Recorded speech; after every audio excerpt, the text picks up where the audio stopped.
فقہ ٹھیک ہے، چاروں امام ٹھیک ہیں، تو یہ کیا لاجک ہے کہ ایک ہی کو فالو کرو؟ بھائی چاروں کو فالو کر نہیں سکتے، ممکن نہیں ہے نا چاروں کو فالو کرو، اس میں خواہشات کا دروازہ بھی کھل جائے گا۔ امام شافعی کے ہاں خون نکلنے سے وضو نہیں ٹوٹتا، امام ابو حنیفہ کے ہاں ٹوٹ جاتا ہے۔ اب آپ نے کیا کیا، آپ کا خون نکلا، آپ کہہ رہے ہو میں اس مسئلے میں امام شافعی کو فالو کر رہا ہوں۔ تھوڑی دیر میں آپ نے کسی بچی کو پیار کیا تو امام شافعی کہتے ہیں عورت کو ہاتھ لگانے سے وضو ٹوٹتا ہے، آپ کہتے ہیں اس مسئلے میں کس کو فالو کر رہا ہوں؟ امام ابو حنیفہ کو فالو کر رہا ہوں۔ تو یہ تین کے نام پہ کیا خواہشات۔ دیکھو امام شافعی رحمہ اللہ تعالیٰ کے ہاں فاسق آدمی نکاح میں گواہ نہیں بن سکتا۔ جب آپ کی شادی ہوتی ہے نا تو کہتے ہیں جو دو گواہ ہونے چاہیے وہ فاسق نہ ہو، نیک ہوں۔ سمجھا پا رہا ہوں اپنی بات؟ وہ کیا ہونے چاہیے؟ نیک ہوں۔ امام حنیفہ کہتے ہیں نیک ہونا ضروری، مسلمان ہونا کافی ہے۔ ٹھیک ہے، اب دو گواہ تھے، وہ نیک نہیں تھے، آپ نے نکاح کیا، امام حنیفہ کے ہاں آپ کا نکاح ہو گیا، بعد میں آپ نے 3 طلاقیں دے دیں۔ اب 3 طلاقیں دینے کے بعد آپ دوبارہ نکاح کرنا چاہ رہے ہیں تو چاروں ائمہ کے نزدیک اب اس عورت سے دوبارہ نکاح نہیں ہو سکتا۔ آپ کہہ رہے ہیں چونکہ امام شافعی کے مذہب کے مطابق تو میرا نکاح ہی نہیں ہوا تھا، جب نکاح ہی نہیں ہوا تو یہ طلاق بھی نہیں ہوئی، لہذا میں ان کے مذہب کے مطابق اب 2 عادل گواہوں کی روشنی میں دوبارہ نکاح کر رہا ہوں۔ تو پریکٹیکلی ایک چیز ممکن نہیں ہے، کہنا آسان ہے لیکن پریکٹیکلی ایسا ہوتا نہیں۔ ایک صاحب جھینگا کھاتے ہیں شوق سے، کہتے ہیں میں شافعی فقہ کو فالو کرتا ہوں، کیکڑے بھی کھاتے ہیں، جھینگے بھی کھاتے ہیں، ٹھیک ہے مکروہ ہے، ناپسندیدہ ہے، حرام نہیں، ایسے حرام نہیں ہے جیسے کتا اور خنزیر جیسے حرام ہے، اس طرح نہیں ہے، لیکن بہرحال ناپسندیدہ۔ میں نے کہا آپ نہ کھائیں، چلو جھینگا تو حضرت مفتی تقی صاحب کہہ رہے ہیں، کیکڑے کو تو وہ بھی جائز نہیں کہتے، نہ کھائیں آپ۔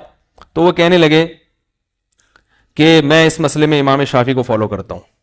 میں نے کہا اچھا صدقہ فطر کے دن تو آپ پیسے دیتے ہو، گندم 2 کلو گندم کے 2.25 کلو گندم یا 2.25 کلو گندم کے آپ پیسے دیتے ہو، امام شافعی تو پیسے دینے کو جائز نہیں سمجھتے، وہ کہتے ہیں صدقہ فطر میں عین گندم دینی پڑے گی یا کھجور دینی پڑے گی 4.5 کلو، تو آپ صدقہ فطر میں یہاں پر کھجور کا تھیلا لا کے رکھا کریں یا گندم کا۔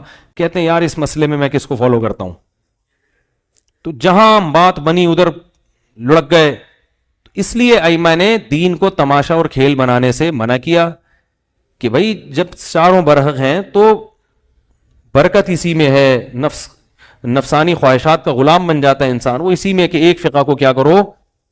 ایک اہل حدیث کا فون آیا نا میرے پاس کہ ایک لڑکی سے میں شادی کرنا چاہتا ہوں، اس کے ابا راضی نہیں ہے، تو قرآن و سنت کی روشنی میں نکاح جائز ہے۔ میں نے کہا اب آپ اہل حدیث ہو، سارا فتاویٰ تو ہمیشہ اہل حدیث سے لیتے رہے ہو، ہے بھائی، اب آپ کو لڑکی کا عشق چڑھ گیا تو فتویٰ کس سے لے رہے ہو؟ کیونکہ فقہ حنفی میں جائز ہے لڑکی کا باپ راضی نہ بھی ہو تو بھی بالغ لڑکی اپنا نکاح کر سکتی ہے۔